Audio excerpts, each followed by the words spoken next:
I had a phase in the mid-2010s. The man-eating monster phase.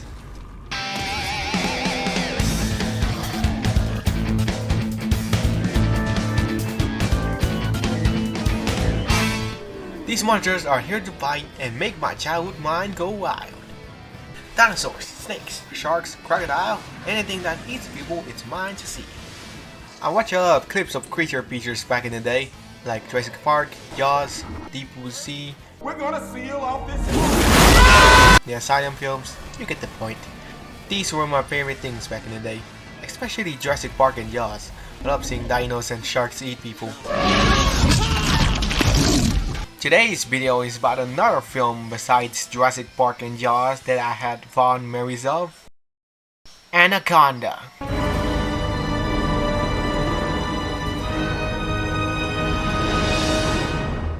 Anaconda is a 1999 adventure horror film that stars Jennifer Lopez, Ice Cube, Owen Wilson, Eric Stoltz, Jonathan Hyde, Carrie Werner, and Vincent Castellanos as a documentary crew trying to find the long-lost Shirishama tribe, which leads to them coming across Paul Cerrone, John Boyd's character, who at first seemed helpful until it's clear that he has some plans that revolves around some giant anacondas.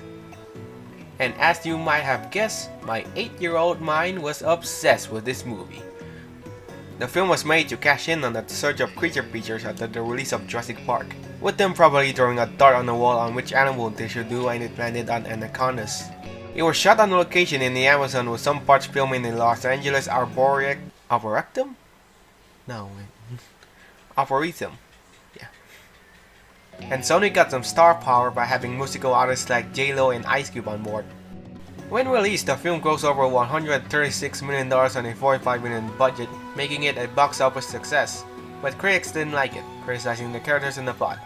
The film later became a cult film due to it being frequently shown on TV, with people around the world having fond memory of it, and it spawned a franchise with 4 sequels and a Chinese remake. Now in this video I'm gonna summarize the movie and analyze and give my thoughts on it at the end. So let's get right into it. The film starts with some very dubious facts before we see a poacher, played by Danny Trejo, getting targeted by some sort of creature.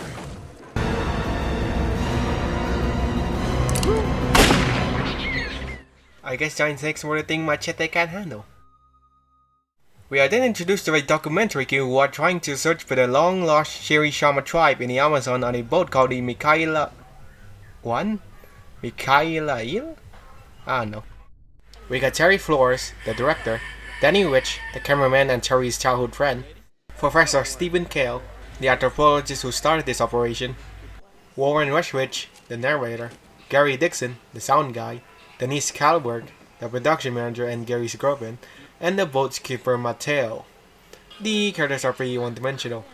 I mean, you can assign these guys the traits of the stereotypical creature video or adventure movie main character groups.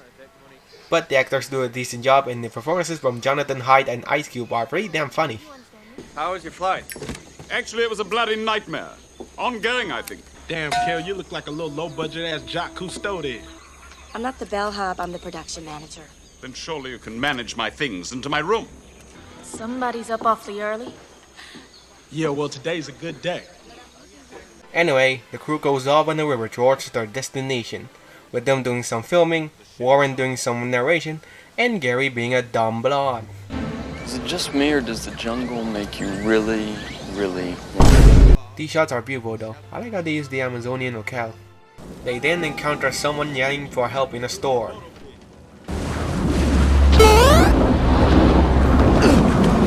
It's John Boyd.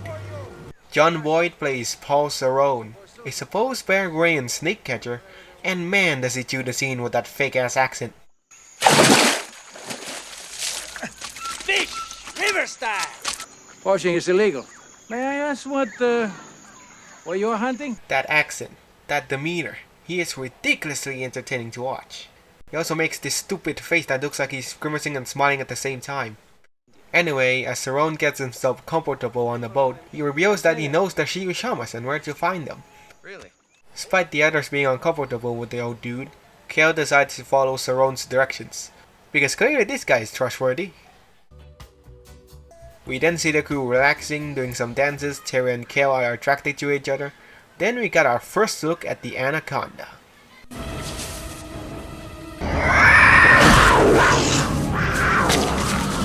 Yeah, it just slithers on screen. Kinda obvious it's an animatronic by how it moves. Also, that Black Panther is fake AF. Then they come across a snake totem and Cerrone identifies it as from the Shirishamas, telling them the story of a legend of a sacred lake guarded by warrior snakes. However, there are some doubts about Cerrone's tale as Kale recognized it as a legend from another tribe, to which Cerrone says that it's also from the Shirishamas. Not to my knowledge. Still suspicious, but hey, they still need him to guide them towards the Shirishamas. A Shirishama idol, although this is the subject of some dispute. I know what I know. You can accept it or reject it. Leave me at the next village. After some more epic boating shots, golfing, getting freaky and chased by a wild pig, Wild boar. a rope got snared in the propeller and Kale volunteers to get loose.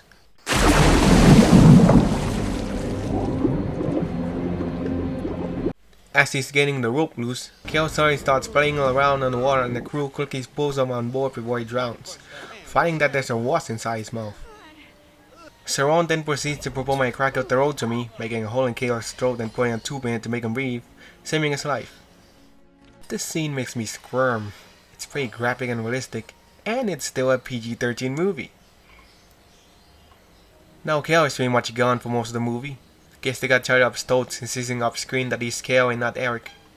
Due to Kale being out of commission, Cerrone is now the leader of the expedition and his true motivations are slowly coming to light. This is the route you suggested we take yesterday. Yesterday for a different reason. Now our concern is getting Professor Kale to a hospital as fast as possible. Yeah, we know he's the bad guy. I mean, the film literally hammered it down with this scene. They then encounter a dam in the way and they blow it up with dynamite that Cerrone suspiciously already has. The explosion throws a couple of snakes on the board as everyone freaks out and we get more of John Boyd's glorious performance. Babies. All of them babies. Come on, babies. Come on. Thank you, Mama. Come on. Some of the snakes are actually boa constrictors instead of anacondas. Also, I wonder how they managed to get this snake to bite on a finger. The explosion also knocked several of the fuel jumps off the boat, leaving them with only a day's worth of fuel. They then discover the abandoned boat of the poacher from the beginning of the movie, and Cerrone and Mateo check it out to see if it has fuel while Danny comes with them to get some film. Inside the boat, we learn that Cerrone, Mateo, and the poacher have some history together as we see newspaper clippings that show them all together, which explains the look Mateo gave to Cerrone when the latter first appeared. I like tiny details like this, it gives some rewatch bonuses. Cerrone finds a chest filled with some stuff and he and Danny haul it out and go back to the boat. As for Mateo...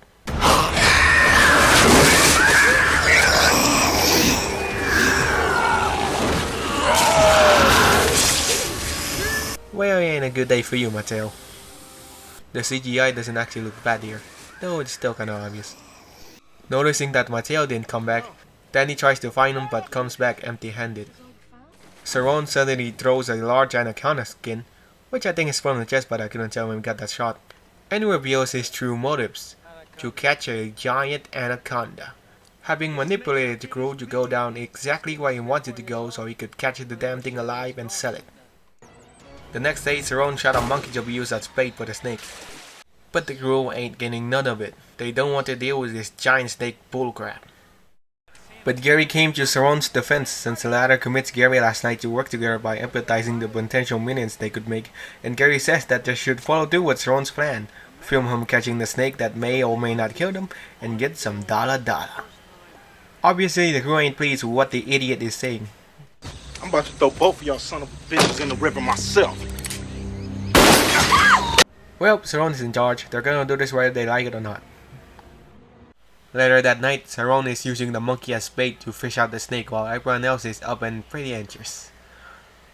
Denise is disappointed at Gary, with the latter showing some bits of remorse, while Danny shows Terry his pocket knife and hinting that he wants to launch at Cerrone. Then, something caught on the bait.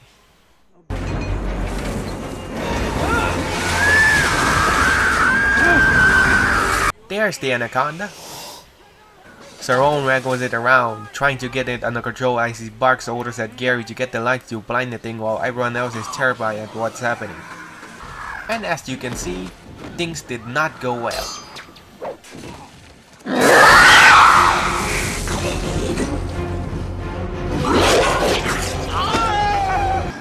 As the snake tries to attack Terry, Cerrone shoots it with the tranquilizer, which makes it more agitated, with its tail knocking Denise into the water and Gary jumps in to try to save her. Seeing that Denise and Gary are in the water, the snake goes in to get them. They manage to get Denise on board. As for Gary...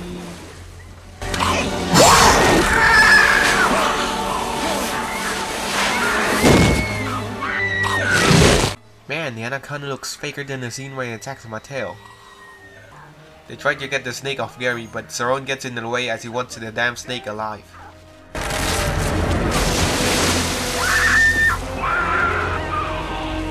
Everyone now outright hates Cerrone due to the fact that he brought the snake in, but Cerrone intimidates them to back down by chewing the scene and being hammy as hell.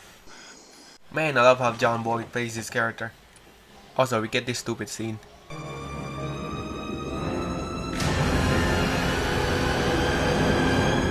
Wow.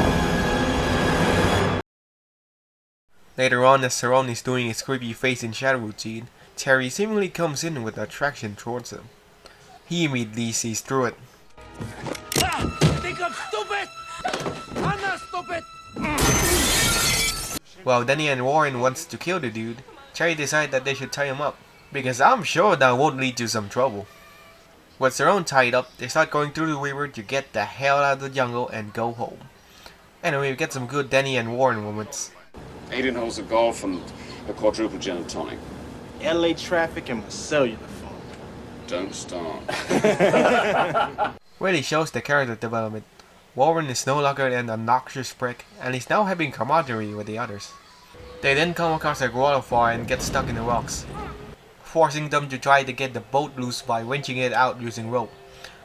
Which means that they need to get in the water with the risk of getting attacked by the snake. Just last time I was in water like this, I was up all night picking leeches off my scrotum. As Danny, Terry, and Warren go in the water to put the rope on the trees, Denise, having been agitated by Cerrone taunting her a couple of minutes back, approaches him with a knife.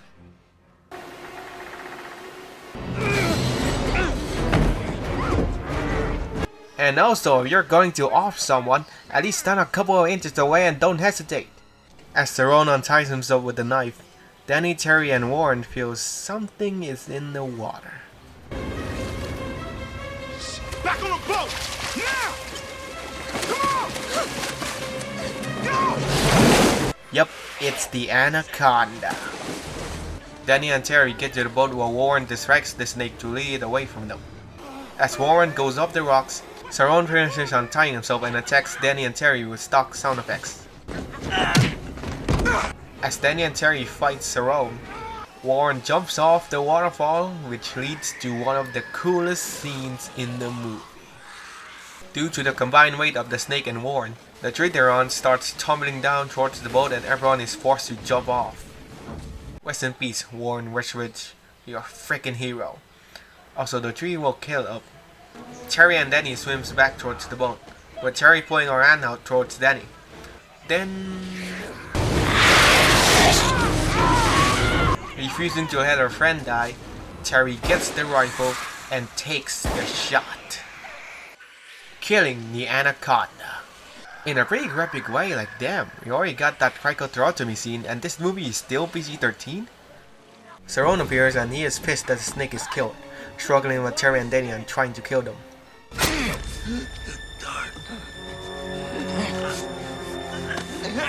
As Kale stabs Cerrone with a tranquilizer, Danny took the chance to punch the dazed Cerrone into the water. Danny and Terry then carries Kale back to bed as he falls back unconscious due to him getting strangled by Cerrone. Due to the fact that the tree that fell freed their boat, they then get out of there, with the waterfall going up. Now, it's probably the end of the movie, right? I mean, the snake is dead, Cerrone most likely drowned, and Terry, Danny, and Kale probably get out of there, right? Well, not exactly. Terry and Danny then comes across a large warehouse-like building and they check it out to see if it has fuel. But then... Welcome. Yup, it's Cerrone, who manages to survive drowning and catch up to them. Cerrone ties them up, putting them on a large net, and then throws monkey blood on them to lure in the second anaconda.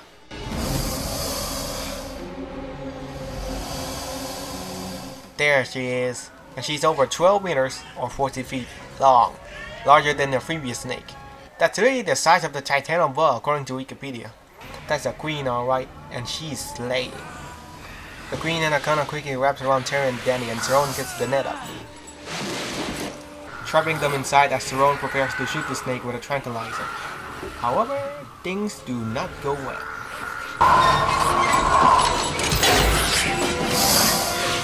Well, Mama's pissed.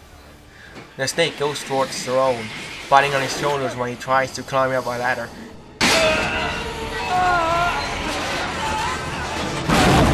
Leading to him getting constricted and crushed.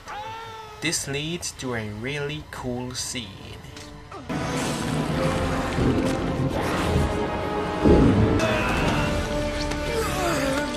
My man got swallowed. This was probably the scene I always replayed when I was young. It's just so satisfying to see him visually getting eaten. Terry and Danny runs away from the pursuing snake, and Terry runs to a room with a bunch of snakes before the queen bursts in and...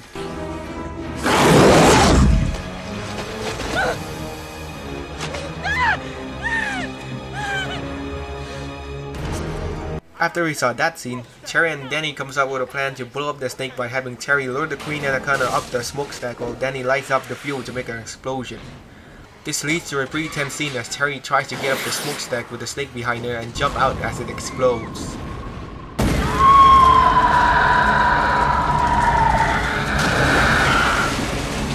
Yeah, that's cool. Danny gets Terry up while the queen finally succumbs to the burns and goes down. With all that over, Danny goes up to get the fuel and...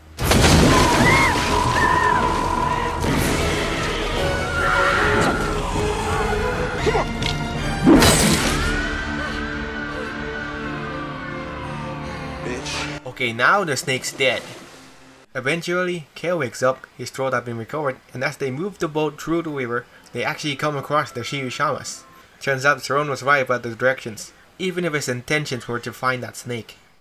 They then prepare to start recording to finish that documentary. Well, what would the documentary be about now? Are they still gonna make it about the Shirishamas? Most of the crew were killed and they were attacked by giant snakes. They should just make a documentary about their experiences. In fact, would this be a stuff film since some of the crew died? Who cares? Well, this concludes the movie.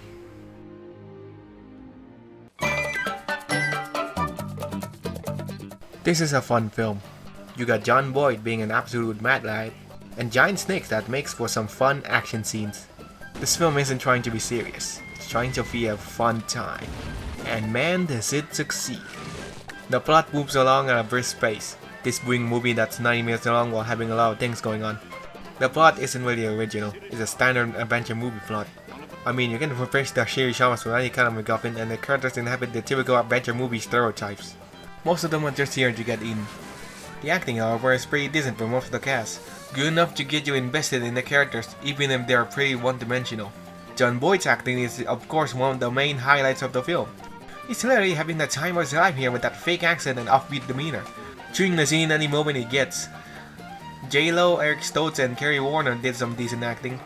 They knew what they needed to do and gave what they could. Not the best, not the worst. Ice Cube and Jonathan Hyde give some funny performances, with Ice Cube with his city guy demeanor and Jonathan Hyde giving some glorious British stuffiness. Their performances are almost as fun to watch as Jon Voight's. While Owen Wilson, he's just being a dumb blonde. Sorry, Owen. The cinematography is pretty good at times, with sweeping aerial shots of the Amazon and creepy POV shots where the snake is watching the characters. The filmmakers really took advantage of the rainforest locale to give us these scenes. Randy Edelman's score is great as well, giving a sense of danger and also serenity. Also, you might recognize some of the music as the main menu song of the first Fetus game.